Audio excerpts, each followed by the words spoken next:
That could certainly be the job. I've always had aspirations of opening up my own drop zone, um, and going down that route.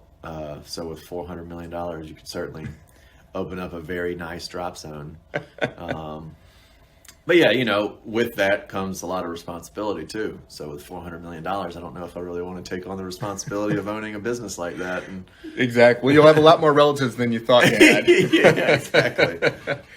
If you could get rid of one U.S. state, which one would it be? One U.S. state. And why? I like this question. All right. Huh.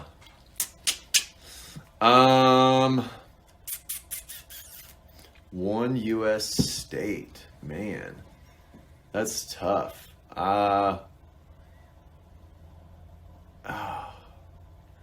There's lots of pros and cons to them all, but I got to say Louisiana. Yeah, Louisiana.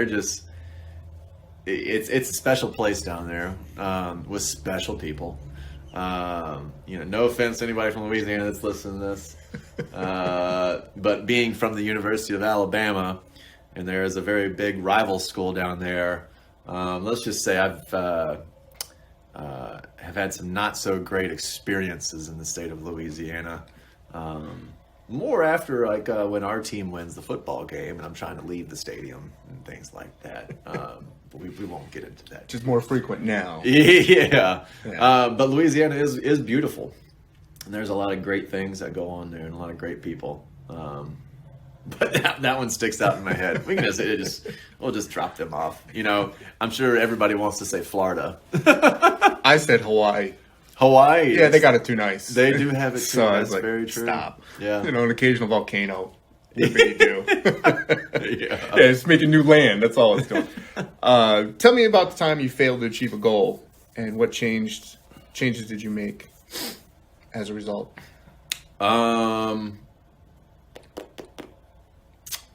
Failed to achieve a goal. Mm-hmm. So, I alluded to the fact that I had that free ride to Alabama. Well, at one point during school, I actually lost that free ride because I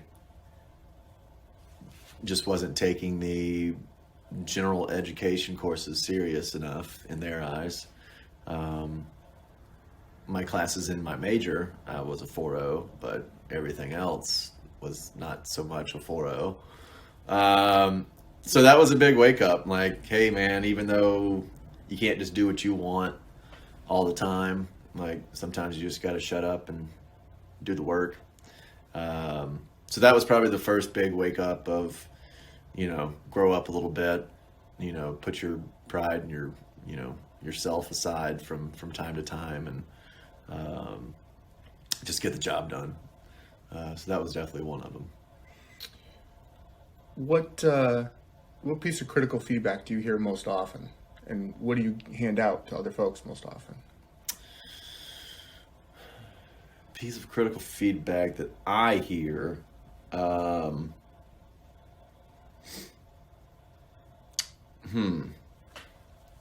One thing that I hear is, that you can always, I guess, add a little more, add value, or come up with the newest thing to do. When, in my opinion, sometimes that doesn't always translate to a better product or a better experience for your client or whoever you're working with or for.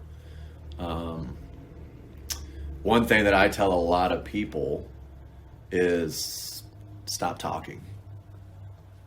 Stop talking and listen to people.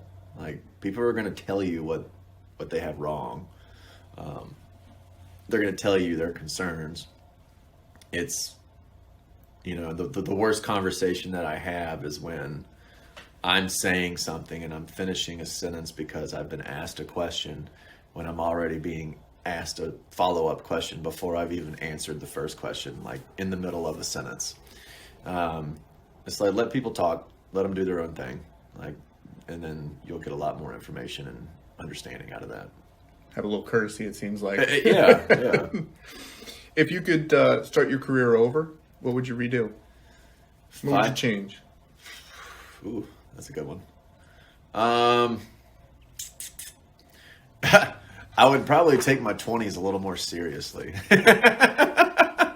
You and everybody else. Yeah, I would take my 20s a little more seriously. In the especially for like the company that I worked for, it was a 100,000 person employee company. Like it was, I had everything at my fingertips. The same with school. Like, just, people don't think that school is part of their profession and all that. A lot of people don't go into what they went to school for, but I got lucky and did. Taking it all way more seriously and just using all the resources that you have. Not getting complacent in some things, and just keep moving forward. Yeah. So did you have a mentor as you moved beyond school, but in these new jobs in Roanoke and in Washington? Did you have a particular mentor that really helped you move forward? And what of their teachings have you maintained? What have you said was good at the time and you've made your own now? Yeah. So in Houston, my manager, Erin, I've been real lucky when I was working for other companies that I had amazing managers. Like, got super lucky. They always wanted me to do as much continuing education as possible, to get on site, get my hands dirty, get in the weeds of things. Allowed me those opportunities and didn't try to hold my hand, because that wouldn't have worked with me, just how I am. Just like, no, leave me alone. Let me work through it myself. Mm-hmm. If I got questions, I'm going to come to you and we can sit down at that point. But yeah, to just never be satisfied, treat people with respect, understand that, I have a job here. We have a business to take care of and projects to get in and get out and do it, do what we're getting paid to do.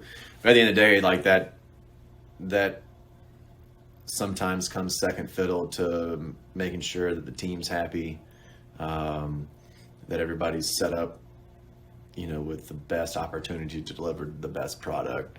So I took more of some of the soft skills away from my time working under some folks, than some of the hard skills with engineering. Like, that's why you go to school. Can you do the problems? Because once you're out of school, computer programs are doing it. Like, mm-hmm. We're double checking, we're collaborating with all the other trades to make sure that this building will stand up. When it comes to the actual finite design of things, like, that's not a lot of the job, honestly, anymore, is because of we model everything. We just let the models take care of it. Sure. And it'll spit it out for us. We double check and move on. So to be able to, I don't want to say read people, but to be able to see from physical expressions and mannerisms how a person's reacting to something, or what I can do to try and help improve that person's experience. That was a lot of good things that I took away. Gotcha. I've got a lot of you. Now sell me your business. Tell me about the home inspection. What are you looking for? How do people reach you? Tell me about the structural engineer. What kind of percentage of both are you doing? Yeah, and we'll kind of wrap it up from there. Yeah. So based out of Orange County, Virginia, and I'll travel anywhere. There's no really limits of where I'll go. As long as the business is there, I'm happy to help out. When it comes to home inspections, it's a pretty, my girlfriend makes fun of me all the time because I say it over and over, but it's a top down, outside in technique of what I used, where I'm looking at anything that I can get my eyes, hands, feet, fingers on. I'm going to open up anything that I can. When it comes to major appliances, mechanical, electrical, plumbing, structural, insulation, interiors, any sort of systems that are in the house. I want to make sure everything's working, turned on, doing what it's supposed to be doing, built correctly. A lot of your major manufacturers have specific install instructions and requirements that they have in order to keep warranties. So making sure that everything's installed and being abided by that. When it comes to commercial inspections, and it can get a little trickier depending on the space. Like a doctor's office is pretty straightforward, but a restaurant that might have some very high-end specialty equipment can definitely get trickier, to where I then subcontract out and bring in specialists that know this equipment, and just do anything that I can to make the client feel more comfortable, understand that I'm trying to bring as much value to the table as I can. If there's something that I don't know, I go out and I'll research it. I go out and find people that know about it. I don't try and pass the buck there. Like, I want to learn about it just as much as you do. So yeah, I mean, base, like I said, out of Orange County. Most of my work's in Charlottesville. On top of the home inspections and commercial inspections is the structural engineering. Do a lot of structural inspections for older homes, basements, foundations, manufactured homes, do custom renovations, additions, all that good stuff. Whatever a client may need, never hurts to just pick up the phone, give me a call, and if I can help you out, then I most certainly will. Or if I know somebody that's a better fit, I don't mind. Not every job's for you, right? So pass the buck and take that on to somebody else, and just try and help out your client as best as possible. I appreciate it. I appreciate you coming in. Of the things you see, kind of as a final question, of the things you see on the home inspection, what's the biggest, most common concern that you come across? Is it failed electrical? Is it a water seepage? Is it a tree, roof? Yeah. What do you see most often? The number one force against a house is water. We got to do anything that we can to keep the water out. And it also, depends. Here in this area, you've got crawl spaces, you've got basements, you've got brand new homes, you've got homes that are 200 years old. So we fight a lot of different construction methods and materials that were used just historically and nowadays to help keep the water out. So there's many things that go from the ridge of your roof all the way down to your footing that we can do and put in place to keep water out.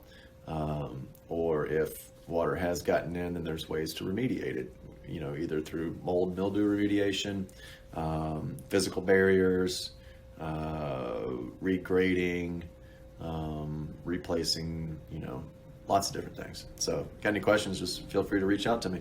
We'll do it, and we'll definitely put all your contact information along with this, and then obviously, you'll get a copy to put on your social media as well. Perfect. I appreciate you coming in, Alex, and thank you for your time. Thank you.